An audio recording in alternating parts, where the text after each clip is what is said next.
Greetings, Benjamin J. from BENZTRAINZ with another in the series. Well, a cold, gray, rainy day here, so I wanted some kind of project to keep me busy. So I have built a new motor out of parts, as you can see. Now, this thing was absolutely, genuinely junk. E-unit was bad, side plates were bent. I've done the bypass, put new wheels on it, and it's up and running. Now, what makes this interesting is I have used a Lionel contactor, as you can see. So I had to modify this contactor to fit this frame. So I had to grind it down on the grinder to reduce its width. And it's not even actually mounted yet. It's just tapped into place, friction fit. I had to cut a groove in it here for clearance for the screw for the bottom of the brush plate, as you see. But the interesting thing about it, of course, is the fact that it works.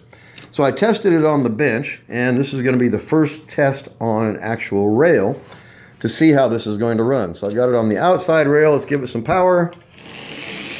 And as you see, it works. So I'm going to put it on the derusted rail. This is that American Flyer track that I derusted. Let's take this around and run it, see how it runs.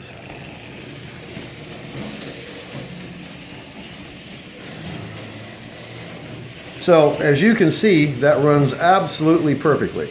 Now, this motor was made from junk. I mean, absolute junk. Just assembled out of parts. Bad parts, in fact.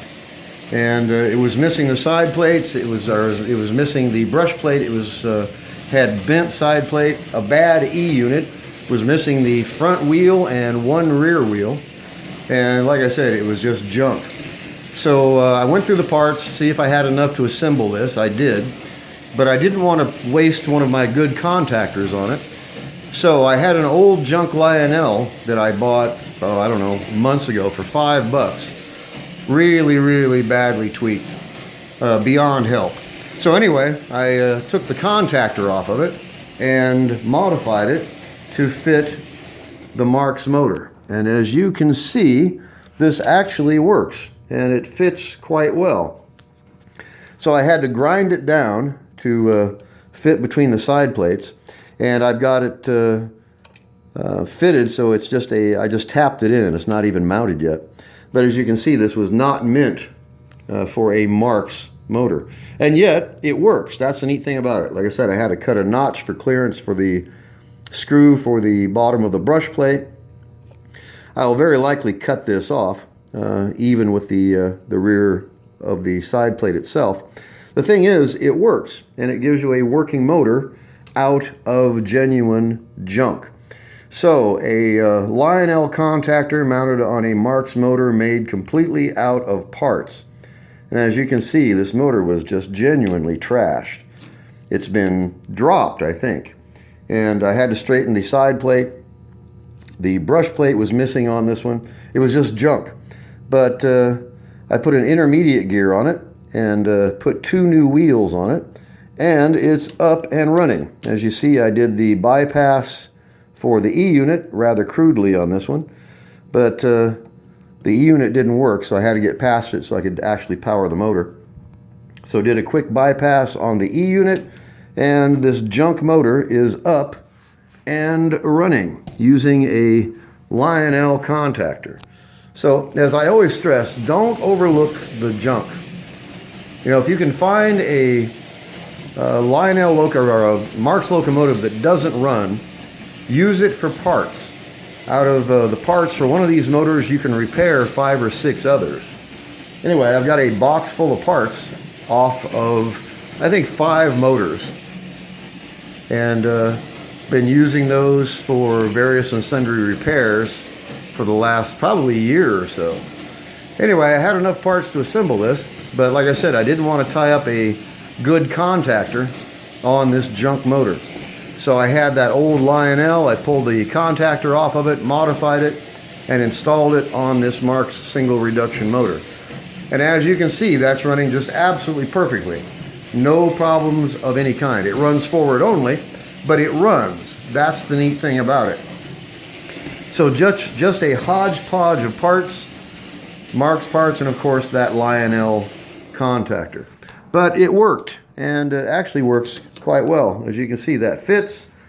This will run virtually forever. So what I'll do is I'll pull this back out, put a bead of epoxy on either side, tap it back into position, and it's up and running. It'll be finished. And as you can see, this top spring was absolutely tweaked. So I soldered it in position.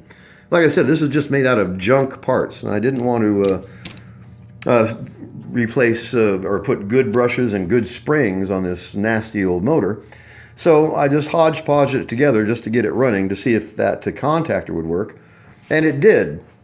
So in any case, this was an old junk motor, just absolute trash, just parts, all cobbled together into one working Marx single reduction motor.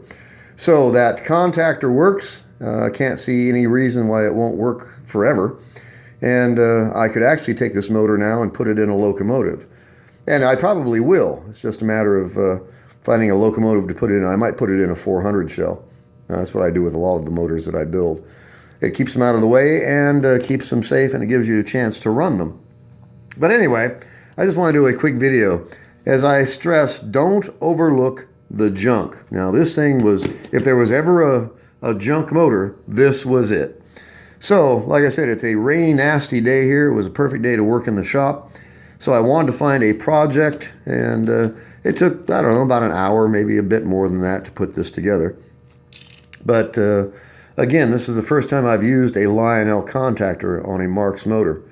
And as you can see, it works. It doesn't look bad. The best part is the fact that it's fully functional. And I had to modify the contactor to fit between those two side plates. So I just used a grinder and ground it a bit narrower and had to thin it out so it would actually fit in the motor itself. But it works, and it's up and running. So a Lionel contactor on a Marx single reduction motor made completely out of parts. So anyway, I just want to do a quick video on this. It was a fun project. I didn't know if it was going to work or not. Obviously it does. So always good to know. So if you don't have the Marx contactor, but if you have a Lionel contactor, it only takes a few minutes to do the modification. And you can take the Lionel contactor, mount it on a Marx motor, and you're up and running. So anyway, I'll probably run this for a while just to make sure no bugs are going to develop. Like I said, this is made out of bottom-of-the-line junk parts. But here it is, up and running. It was a fun project, and like I said, it's a cold, gray, rainy day here today. And I wanted something to do. I got the whistle finished and all epoxied together.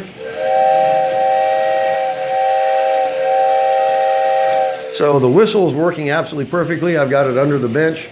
So I needed something to keep me busy for a bit today.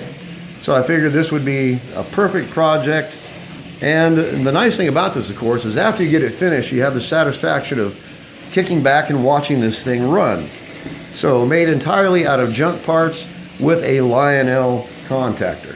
A lot of fun to do this stuff. Anyway, I just wanted to do a video to document it. Like I said, I would probably mount this in a Marx 400 shell. I've got to pull the contactor back out. Like I said, I'll put a bead of epoxy on either side of it and then just tap it back into position, and this motor will be up and running. It runs forward only, but it runs. That's the neat thing about it, and you have the satisfaction of knowing that you put it together yourself out of genuine junk. So, a Lionel contactor on a Marx single reduction motor that is up and running just absolutely perfectly. So I'll do a follow-up. I'll mount this in a 400 shell or some shell, maybe a 490 shell. I got a bunch of plastic shells under the bench. Anyway, I'll get this mounted and do a follow-up video. So a Marx single reduction motor with a Lionel contactor made entirely out of parts. Like I said, it runs forward only, but it runs. That's the neat thing about it. So I just want to do a quick video. As always, if you have any questions, feel free to drop me an email, BENZTRAINZ@gmail.com. And as always, thank you for watching.